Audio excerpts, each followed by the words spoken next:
As we prepared for the upcoming conflict, many of the soldiers were still looking at my brethren, so to speak, with a little bit of disdain in their eyes. I had to make sure I didn't give the disdain back, but I failed miserably. I had to remind them that these were folks that were here to save their skinny asses, and they seemed to understand.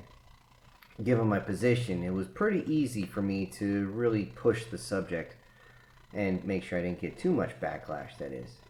The captain of the guard didn't like me yelling at his people, but I kept yelling back at him that if he wanted to actually win this war, maybe he should shut up and listen. He was a little more than upset at this. And then I simply asked him, what's more important, tactics or logistics? He simply raised his sword to that laminated armor he carries and goes, tactics above all else. And that is why you lose, dumbass. That's what I said to him. He looked at me confused and definitely insulted, but I needed to insult him to get his head out of his butt. You ever heard the phrase, an army runs on its stomach? He looked very confused at that. I was like, what the hell? How did you become captain of the guard? Did you go to any academy? Or, I am the nephew of the king. Oh, shit, I said as I just put my head in my hands. Not another West Point graduate. Oh, shit. Okay, hold on. I screamed out for everybody to stop, and I needed everybody to come over. As they did, I started to lay everything out as far as battle plans. First thing I did is I found out who could do exactly what. Who was going to be our frontline combatives, who was going to be second, who was going to be third line, who was going to be towards the rear with me. Not that I wanted to be in the back, but that's where healers are. Healers are insanely important. But I also had to make sure that they understood that it wasn't just going to be me out there. Several other healers were going to be coming as well, although they didn't have the magic capacity that I had. It was going to be to the point where they were going to start passing out very, very quickly if they used up all their power. Which meant we had to minimize casualties to make sure we could maximize healer efficiency and make sure that everybody came back at least in one piece. Maybe a little screwed up in the head, but we can deal with that one later. But with that, we had to make sure that the logistics chain was also there. Immediately, I started walking through each of these sections with them.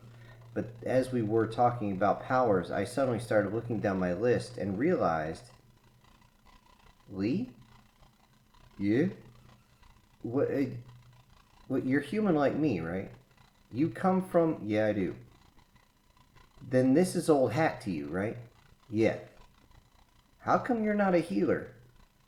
He kind of all of a sudden looked like he was starting to freak out. Well, I got a dual purpose here. What? I just, what? I asked him. Explain, what are you talking about? He walked up and had to fully explain that if you have a dual power, not something that's a sister power. As you see with our dragons, they work with not only heat but lightning. But heat can create lightning, and lightning creates heat. So they're actually sister abilities. He has a swordsman technique, or skill, or ability, or however you want to put that. Whenever he actually uses a weapon, he is able to modify the way he operates, and he just kind of flows with it.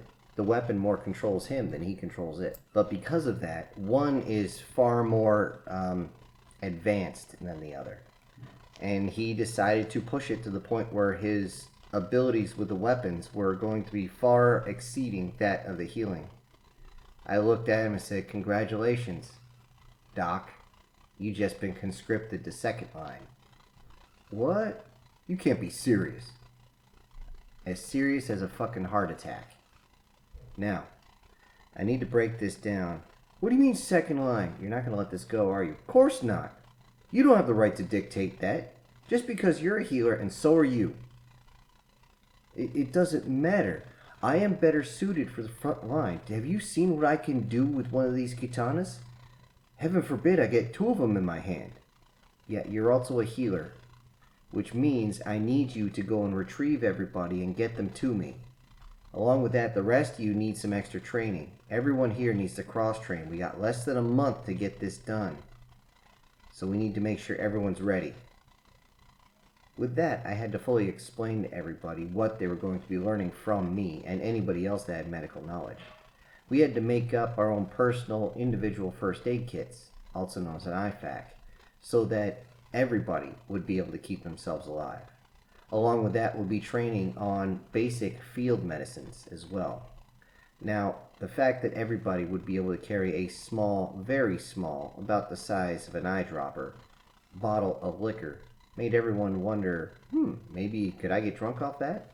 I had to remind them that they needed to pour this onto a wound if they got one to make sure it was sanitized. If not, they have a chance of dying before they even get to me, or at minimum, losing a limb. Not something they want to deal with. So of course, they would listen. Along with that, after cursing out Captain Smith, I made sure that he understand the logistics chain was going to be absolutely required. It was absolutely insane how they could have gone through this and not realized how important logistics were. As far as they were concerned, everybody had to carry their own barley, their own grains, their own rice, their own whatever it was to keep them going. It wasn't up to the feudal lord to make sure they had provisions. It was only up to them to make sure they had them when they took off, not to resupply them. This was an extreme fault. I couldn't believe what I was hearing, and I would have words with the king later on this one.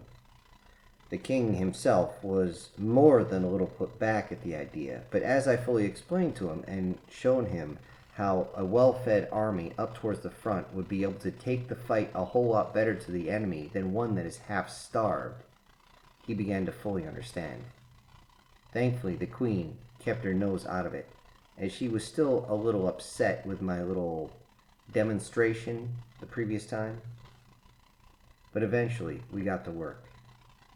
With all the training, my days turned into waking up extremely early, usually at the ass crack of dawn, double-checking my gear, going downstairs making sure that all the provisions for my folks were ready, making sure everyone was up. The maids definitely assisted, if you want to call them maids, by the way. They had a strange name. It basically was like house mother, but it was, well, I really don't want to say it because it translates into something naughty into English. That being said, after making sure everyone was up, I double-checked to make sure the kitchen had everything they needed. Now, thanks to Reyna, our wonderful dog girl, she'd been able to double and almost triple our ability to get rations for everybody. This was incredible, and she was brought in high regard. In fact, she was regarded so much by the farmers that one of the farmers' sons started to look at her as a potential prospect. I kind of laughed at this idea. But hey, who am I to stop some kids from learning about themselves and exploring beyond themselves? Although the idea of him going on a small date with Rena inside town was enough to make his father a little worried. The fact that what some might call a demi-human was walking around with a human, seemingly having fun on a date, was enough to put a bad rumor amongst town. Just to quell that, I was asked to go and meet them around the center of town, just to show that he was more than welcome to be with her, and the fact that she was protected by me definitely helped things out. Along with that, Keen started working with the blacksmiths. Kind of pissed him off at first. Something that would take them days to create, he could create in just a few moments. The problem is he didn't quite understand metals as much as he would like. The fact that he was given just a solid hunk of metal before to work with was just a fluke, really. But the fact that he could eventually figure out how to refine metals was enough to make all of the blacksmiths happy. The fact that he could refine iron into steel with very little effort, actually. It was amazing to see. He would be sitting there and be molding this stuff like people would be kneading dough, and then he would simply raise his hands and you would see this giant ball of metal flowing, and if he stopped at any moment it would immediately lock into just this pile of, well, mixed metals. But as soon as he figured it out, he also started separating them out into different things. Not only was he able to separate the impurities from the iron to make steel, but he also found different metals I didn't even think possible. He pulled out a small piece of titanium about the size of a Tylenol pill or a little bigger. He didn't understand what it was, but I figured it out instantly.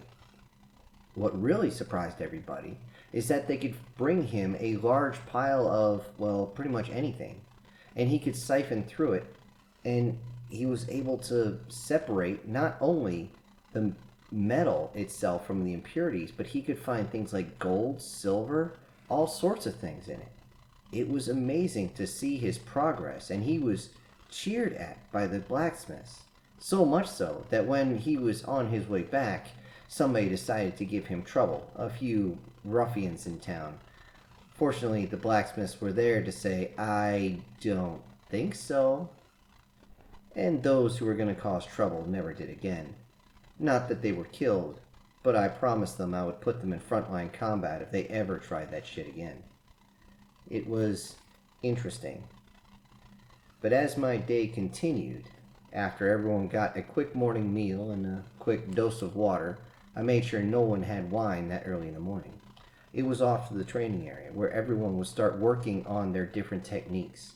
We would go over different formations and all this other fun stuff. It was not just me, but others had figured out things from their own life that they brought in. The fact that I can't fly really helped out, as wonderfully our dragon girls were able to do something. Terzak and Reneza were very interested in getting back up in the air.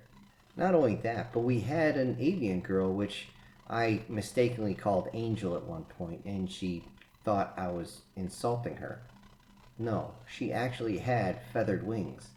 She was, I guess you could say, their version of a harpy. But she didn't have the beaked face or anything like that, or the clawed feet. At least not really. She did have the one spur on the back of the heels, which was kind of strange. It just made her foot kind of oblong. Also allowed her to grab a hold of a branch if she actually wanted to, although she preferred to walk. Aside from that, she looked human, like completely human. The strange, well, I can't say completely human because of the strange hair.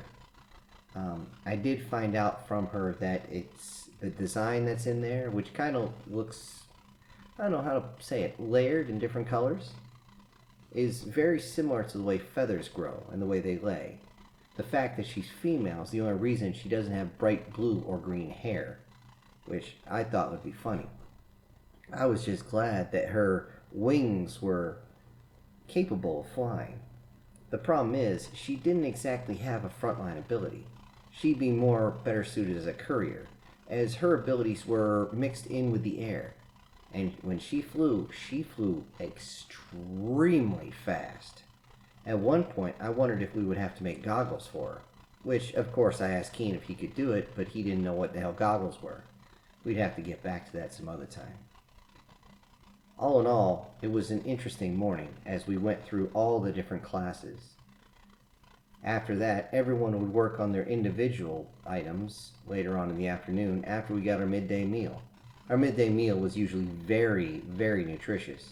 And anyone who's done any exercise can tell you that once you've worked out a lot during the day and you have a big meal, all you want to do is relax for the rest of the day, which is why everybody worked on their individuals.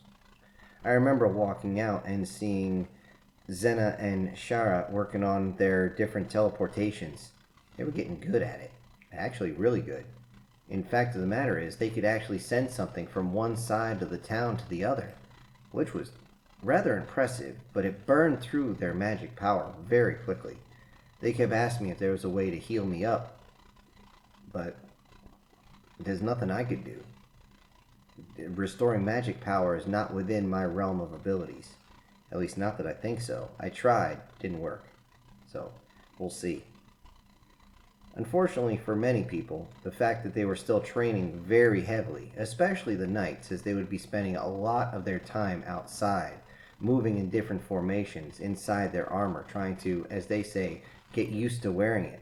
I worried that they were going to overexhaust themselves with heat. especially in the bright sun days.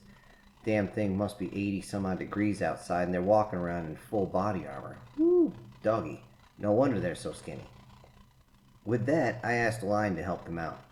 At first, she was afraid, as she was not interested in dealing with any of the knights themselves, but as they walked up, many of them soaked in sweat, I asked them to take off their helmets. And they did. And Line proceeded to condense some water inside and put a small layer of ice inside their helmets. As they put it back on their heads, you could see the feeling of as the ice melted through onto their hair and soaking down into them, allowing them to cool off from the inside out. With that, Line would always show up in the afternoon working with them and always providing them with some sort of cooling area. I taught her how to make a small igloo very quickly in case somebody passed out from the heat. They could immediately get them inside and cool them off. You didn't want to put them directly in an ice bath. That's for real bad stuff. While everyone worked on their items in the afternoon, I worked not only with the maesters and masons and all that to see if we could up the amount of weapons our frontline folks are going to have. One of the main things was shields. It was driving me absolutely crazy they didn't have shields. They had flintlock muskets. Most of what they had was actually matchlock items, which I hadn't noticed before. But the fact they were trying to switch them over was a big deal.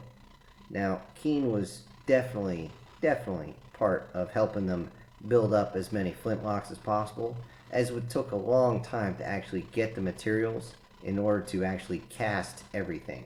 But the fact that you get the materials rather quickly upped production a lot.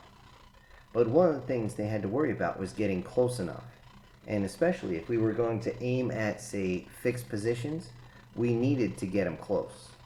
So I asked them to build round shields, dome-shaped, big enough to cover the entire torso, head, all the way down past the groin of each man.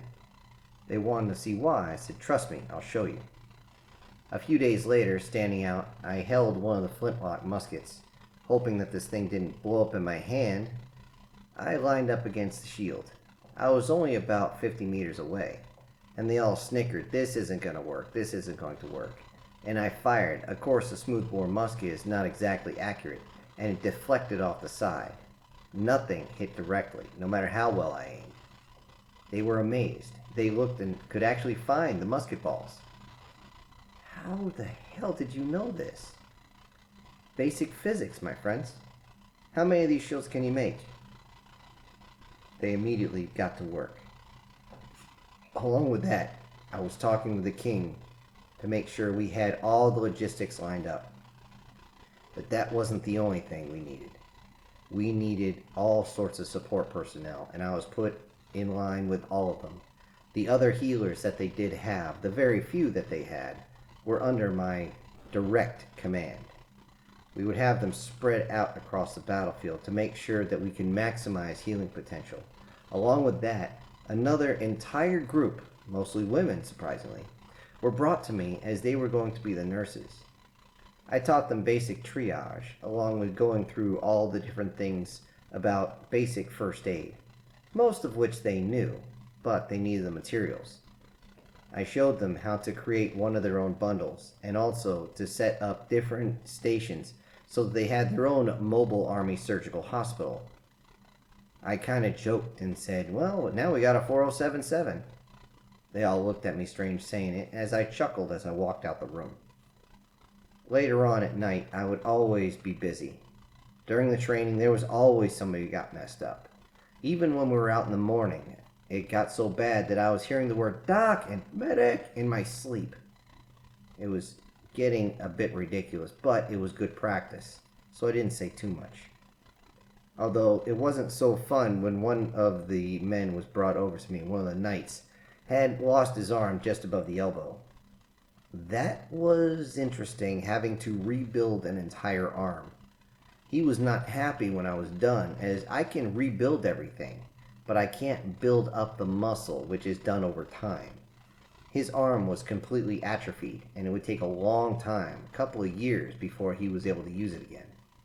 I tried originally to actually attach the fallen arm and it wasn't going so well because we couldn't hold the guy still. He was thrashing around too much. Not to mention, if I released the tourniquet, which I did teach them how to use, he would run out of blood way too fast, and I wouldn't be able to do anything about it, even if I attached the artery first. It was bad. It was just bad. He was just grateful to still have 2 arms, as he said, "At least I can still hold my wife." With that, I gave him a little bit of extra. I kind of allowed his body to give himself a little extra juice. Well, enough said on that one. We knew time was running short. Time was running very short, and I was completely exhausted. Every time I went back to the room, most of the girls would run over and try to pull my gear off me. I was always hesitant because I always had my rifle and my pistol with me. Thankfully, I never had to draw the pistol, but I still was just worried that they would rotate the selector lever and fire around into their own foot, and I was far too tired to deal with any of that shit. Along with that, there was always, after the evening meal, another noble and their spouse would show up, many times carting along one of their aunts, one of their nieces, or someone. Not only would they be introducing them to me and see if I was going to marry them, but also asking if they could have their younger version of their spouse. The queen always giggled about this, as she realized that the moment I did something like this, their husband was going to be on them like flies on a gut wagon. It was just crazy. But I did as they asked. No point in ruffling any feathers. Not to mention, it was a little bit more good practice to see what was going on. I wanted to see inside the different species that were here. Unfortunately, I was getting a lot more practice with human than I was with our not-so-human counterparts. Reason being, our guys were just much better. Maybe that's why the humans worry about them so much. Regardless of that, I didn't have to worry too much. I had Lee, of course, just in case, and he helped out, but it turned out his ability, since he had pushed everything towards that offensive power, it wasn't much better than sealing up an artery just long enough to make sure he can get to me, which was good enough as far as I give a shit. But he was not happy that he was relegated back from first line. 2 weeks later, less than a week before the battle would take place, we got ready to move out. I was frankly surprised with the amount of wagons they gave us, although I was frankly surprised that they didn't have many horses. They don't have many horses around here, period. In fact, having a horse is a sign of nobility because they're so rare, even though they're bred constantly. It's just not fit. The topography isn't right. It's very mountainous terrain. Horses need out in the open, and they need fresh grains all the time. So, it stood to understanding. What I didn't like was the fact that we constantly had to push and pull these carts by ourselves. I was actually offered a chance to ride on the cart, and I told them now I'll walk. With that, everyone was surprised. As I walked past each one, I would always see someone who was a little worse for wear. I would reach out, grab them on the arm, and it only took a few moments for me to give them a little bit of rejuvenation. This was enough to keep them going. I know a lot of them started yelling out just in case. It's like someone who was hungover wanted an IV from Doc. Well, I can't give you an IV, but I can flush your system. Although, more than once I started to give people a bad case of the shits. Just as a reminder. Don't fuck around. We're on our way to a battle. Ease off the wine, buddy. As we got closer, it became more and more apparent that many of the locals who were joining up, as many of the villages started to come together to join us, didn't like my compatriots at all. I looked over and I saw all of them huddled together. It was so bad that even Reniza had come down. She decided to fly her way there, but she was actually using her dragon form to kind of scare people away, to make sure that the others weren't going to be taken advantage of, or to be struck. I worried about this. I worried about it a lot. One day's walk from the battlefield. I made a grand speech telling everybody that these folks were under my care. If they wish to fight them, they can fight me first. Most people didn't understand why I gave a shit so much. One person actually screamed, why do I care about demi-humans so much? Of course, they have a different word for it, which again does not translate well. However, I simply stated, what makes them any different than me? They were summoned here just like me. But you're human. So? I immediately walked over, and I decided to, just for the hell of it, I grabbed Meadow, one of our cat girls, and had her stand up in front of everybody. Meadow is quite built for a female. She's also very lean. Seriously, it's one of those tight in all the right places and big in all the other places type situation. And I simply motioned at her and said, does she not look like a woman to you? This got most of the guys to shut up right there.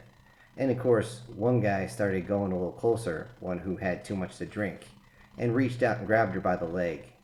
She freaked out and jumped like a cat that just saw a cucumber, and immediately landed about 20 feet behind her. I looked up, and I didn't have to say anything, as Leaf ran over and scratched the man's face. He was not exactly happy about that. But it got the point across. I worried about them a lot, especially the night prior.